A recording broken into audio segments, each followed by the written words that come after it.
Yo, hello guys and welcome back again to a brand new video. In today's tutorial, I will show you how to edit your food that you have added to your MyFitnessPal.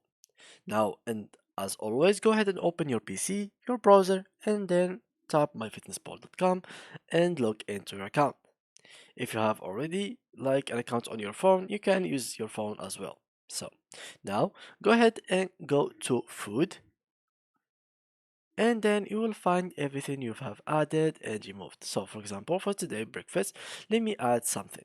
So let's say that I have ate like fried eggs. So let me search for fried eggs and let me add this one. So add food to diary, and here it is.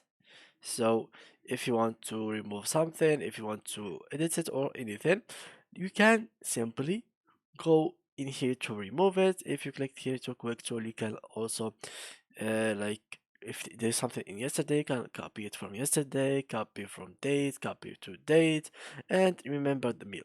For example, here remember the meal. So if I remember the meal, it will always be saved in my list. So let me just go back, and for example I wanted to remove it. So how can I remove it? Just click in here and it has been removed. If I want to add it again, just once more, add food.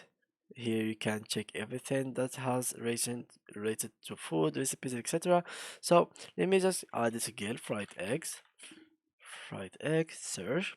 And basically guys, there's multiple options fried egg, so basically try to choose the one that has this green check. So add food again, and just like so I can now see how many fat, how many carbs, protein I'm getting, and so go on. So yeah guys, that was it for today's video. I hope you enjoyed it and thanks for watching.